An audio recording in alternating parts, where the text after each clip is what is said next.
Good luck.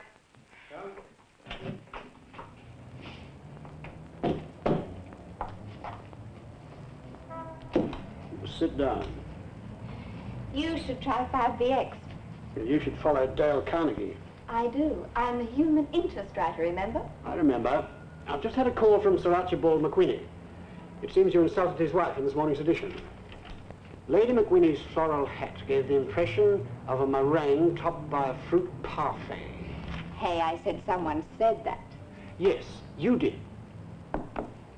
She complained? Very pointedly, very pungently, and very early in the morning. What do you know about weather?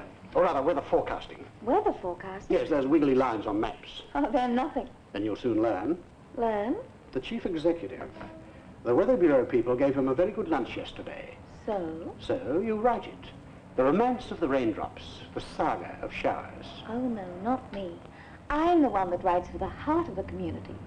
Those little ants down there, they trust me. What about Lady McWhinney? But weather is science page material. Yes. Where's Jack? That's Jack's job. Jack's busy. I'll bet he is. Where's Sally? So I'm the bunny. Let's say 4 columns I'm not qualified to write on a scientific subject. on the latest electronic aids to weather forecasting and the ways they benefit our community. I'm a social columnist. This is the man you ought to see. He's young, clean-cut and enthusiastic. Make a nice change from all those grubby reporters. Well, you can sack me. I won't go. That's final. I won't go. You see, the whole atmosphere is in a continual state of motion. Over a large area, the air masses blow, broadly speaking, from regions of high pressure to regions of low pressure, not in a straight line. Yes.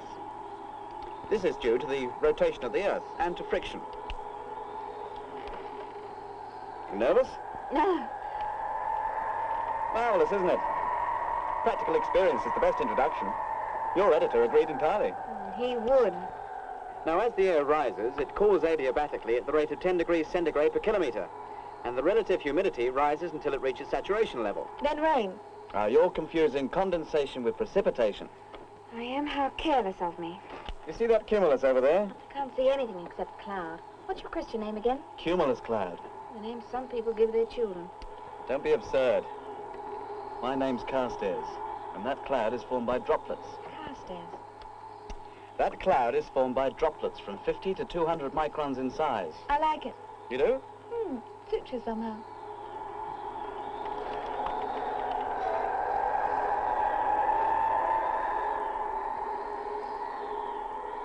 Look over there. A cold front. An advancing mass of cold air displacing the warmer air. That's a sign of unstable weather. There'll be a storm later on in the day. What are you doing? Photographing you. You look marvelous in photograph view. Not me. You should be photographing that cold front. That's what your boss wants. If you like, I'll take you down and show you how we keep track of a big disturbance like that with some of our latest equipment. Okay.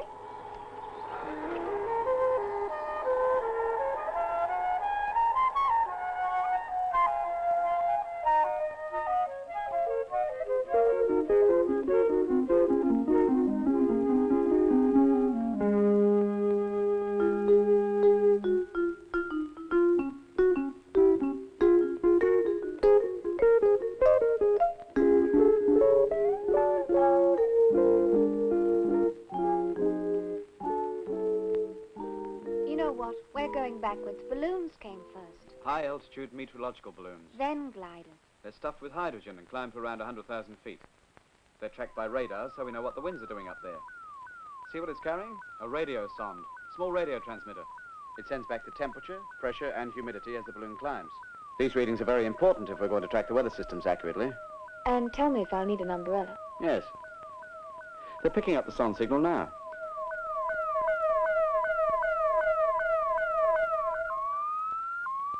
I gather that represents the balloon. As it climbs through the atmosphere, right. Trevor interprets the signal from the balloon, then passes the readings on to the meteorologists at the Central Analysis Centre in Melbourne. And they make up the local forecast? Not so fast. They need the local weather information from all the observation stations first. How many are there? About 700, stretching from New Guinea to the Antarctic. Once they have all the information, they plot and analyse a master chart of the whole nation, which are sent to the regional centres in each state to be used as basis for the local forecasts. Which will be for rain if that cold front you showed me hits the city by tonight. You can't be so definite. There may be other influences around. Well, whatever's around, we've covered this side of it fully. Now, just for the record, I'd like you to show me how this affects the little people, the Browns and the Robinsons, to enjoy life more. Frankly, I doubt that it does. Electricity consumption is one way. You see, we've advised this control centre to expect a 15-degree drop in temperature when the cold front comes tonight. Power consumption will increase, so they'll need extra generators to cope with the load. But this isn't quite what I meant. I think we should try and show how the individual is affected by the change.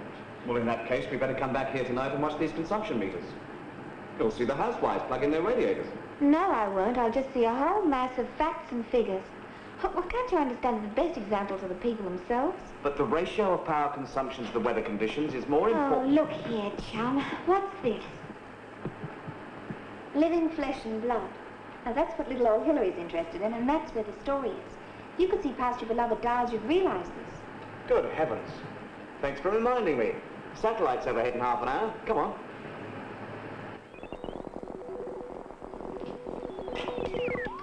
Science fiction.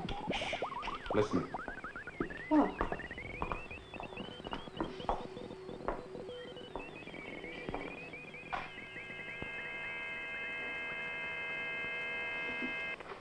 The satellite is due over the horizon at 11:32.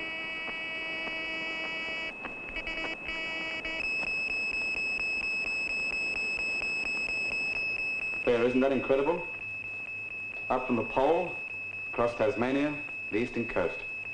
600 miles high and 11,000 miles an hour. Photographs of the Earth from space recorded in this room. I don't like it. Round and round, forever and ever. It's frightening. Fantastic achievement.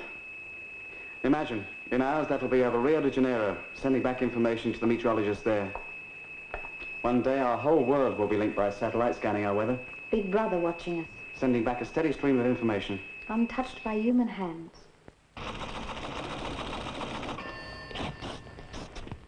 Here we are. Southeastern Australia. We're here. You can see clearly how widespread the front is. As a bell. There's no doubt about that storm tonight. You should mention that we use the satellite a lot now for routine forecasting. Yes, I'll write a column on it. Come on, let's go and see the satellite receiving equipment. No, I'd rather not. Why aren't you interested? No, not really. Then I know what would interest you. I know exactly what would interest you.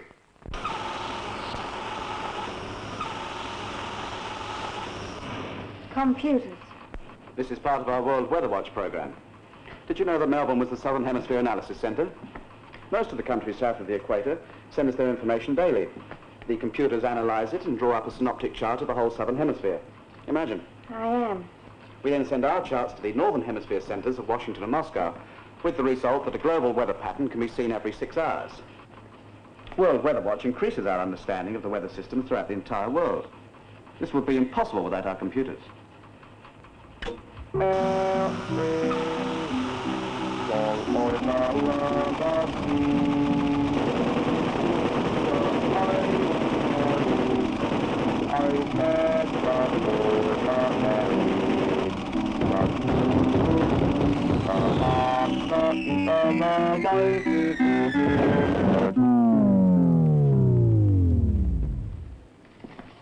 All right, you've had your little joke.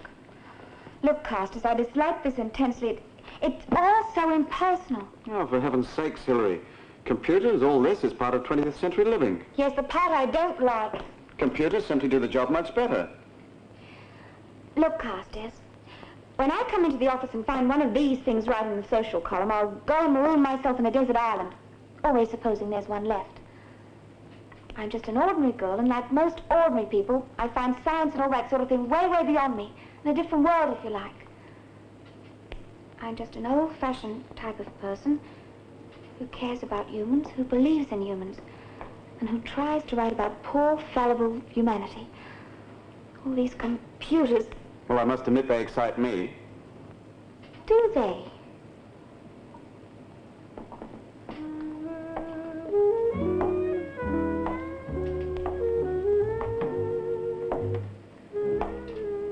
What else excites you? I'm sorry, I thought you'd find my work interesting. That's all right. I shouldn't have said anything.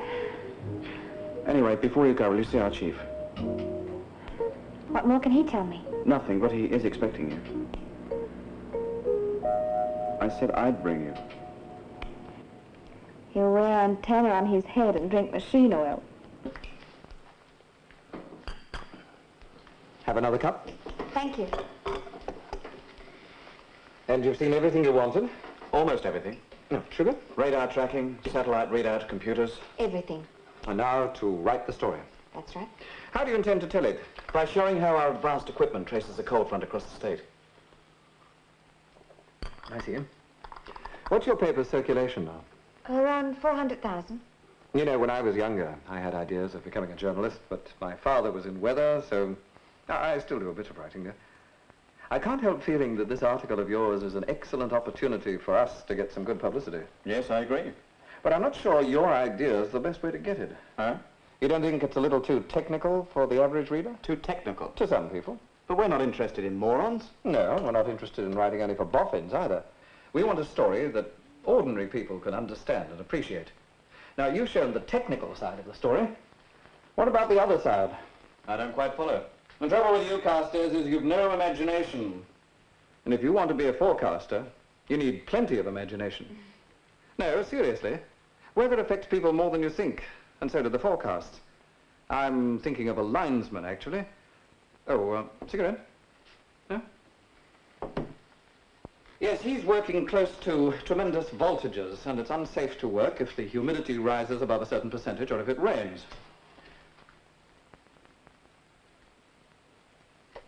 He needs forecasting to protect his life. Thank you. Then there's the dog man. Now, just imagine, 30 stories high, strong wind coming unannounced can be a killer. Quite literally. So building companies are interested in our forecasting for safety reasons. And if World Weather Watch means that we can understand more of what causes weather, we can do more to help the man on the land, give him a little extra warning of weather changes. We should show people that our science can help the community. I think it's a very exciting approach and just what we need. That's the way I tell it, but then it isn't my story. I'm sorry to disagree. I think it's too emotional, and you don't need emotion for a technical story. Nonsense, Carstairs. All we're doing is relating your work to everyday life. And what you fail to understand, Carstairs, is that the scientist exists only to serve people. Humanity and science belong together. So your story's out of balance. And I know how to balance it. I think you better keep Miss Mitchell company. But I'm working on those rainfall figures. Then it'll be a nice break for you. Well, Miss Mitchell, how are you going to balance it? Easy. I just asked someone.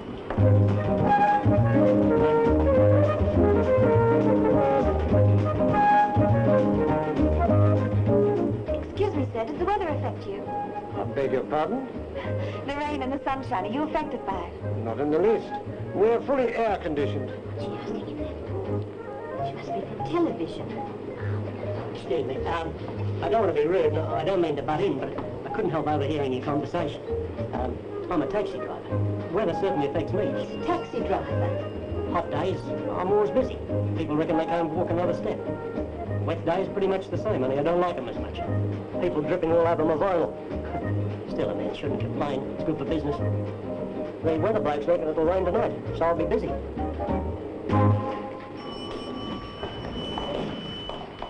Hey, if you want to see somebody who's affected by the weather, see my brother-in-law, Clary. Clary? He's in pies. Pies? There's a machine down there that turns out 1,000 dozen pies an hour. And Clary, he's the foreman.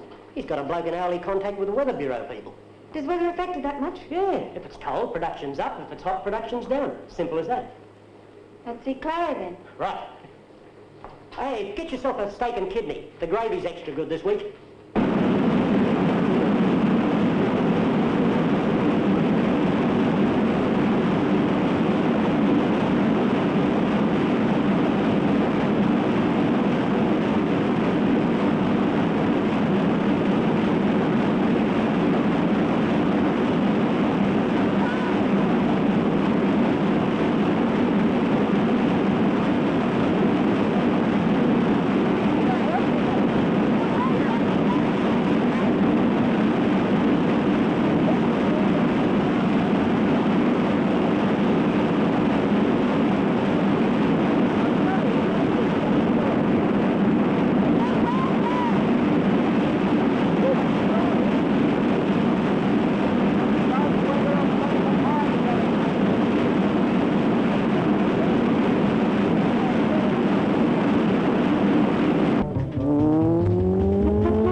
what does? Weather does. It's blazing hot. Who wants pies? No.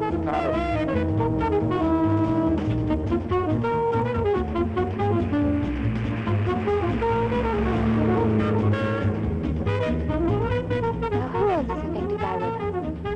There you are, housewives. Or kids skating. Mushrooms? Umbrellas. Picnics. A florist. Ice creams, policemen, swimming pool. Or a riding school. And if all else fails, pluck something out of the air.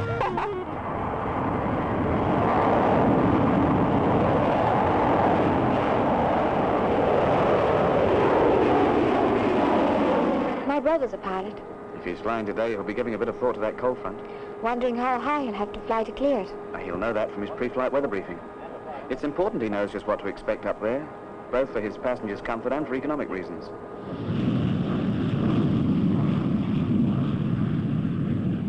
Just as well they don't have radiators. There.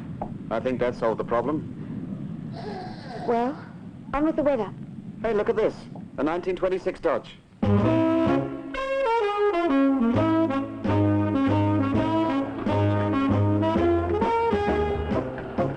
I be of any assistance? No, everything's fine now, thanks. This is a beauty. Has this got the Iceman magneto? No, this is the first model with northeast coil and distributor ignition. But I'm afraid I can't discuss it now. I'm in a terrible hurry to get home. Is anything wrong? Matter of life or death. Death, more likely. Let's see if we can help her. Okay, we better hurry.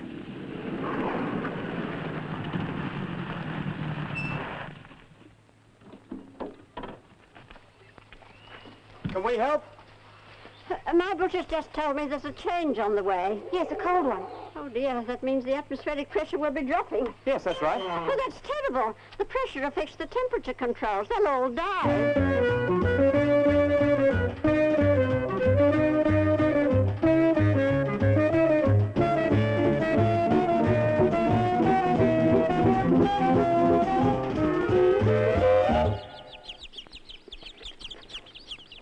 Chickens? We're just in time. You see, a change in pressure makes the temperature in the incubators fall. And the chickens won't hatch if the temperature falls below 99. It's a waste of time, this nonsense, a complete waste of time. But it's what you say. Weather's important. A change in temperature might have killed those chickens. Important. A pie tester we can't even hear, a gourmet taxi driver, and a dotty chicken hatcher. And a sour-tempered meteorologist. I'm not sour-tempered, it's just that I don't like being made a fool of. I'm going back to sanity. Hello? Give me the chief.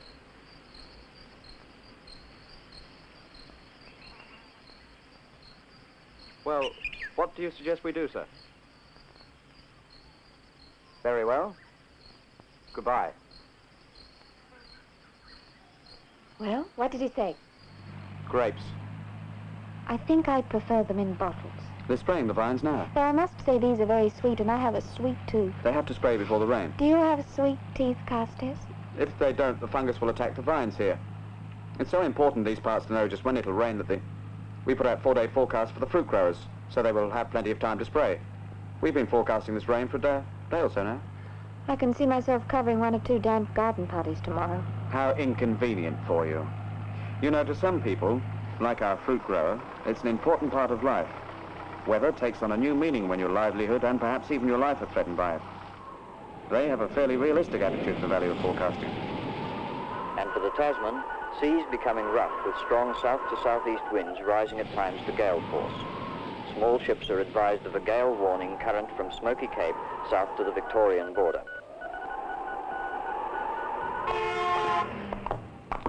But why? My hair. I like it windblown. Well, I don't. Besides, I want to see if weather affects this business. You'd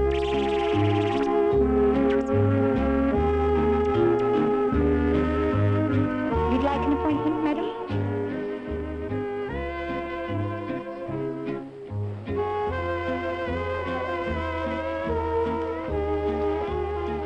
I can't really say say that it affects me personally. Mind you, it does affect Madam's hair. These dry winds we've been having all week have given us a very busy time in the shampoo salon. You have several flyaway ends. Thank you. Though, once again, damp, humid weather can create a problem. Problem? Because hair is hygroscopic. Oh. A high humidity can break a coiffure's hydrogen bond, and the whole thing just collapses into a frizzy flop, as we call it. An impermanent perm. My dear, don't even talk about it. Excuse me, sir. Are you the shampoo and set? I'll ring you sometime.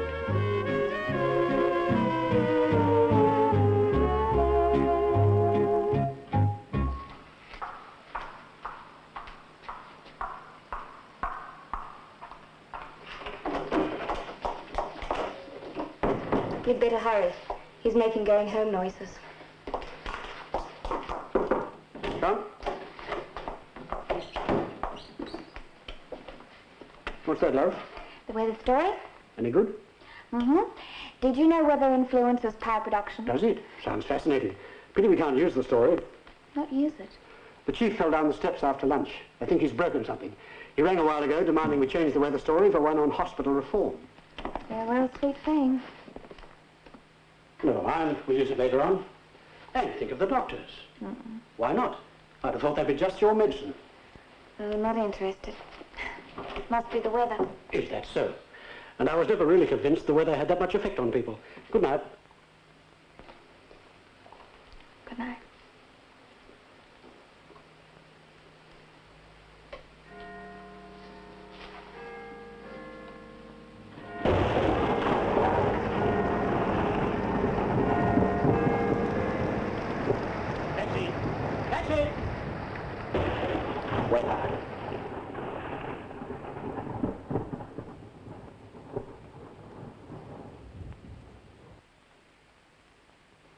Someone to see you, Hilary. Carstairs. I'm sorry about this afternoon. Oh, that's all right. I'd forgotten it. I've been thinking about what my boss was saying about science and humanity belonging to each other. I thought perhaps we might discuss it over dinner. Yes, let's.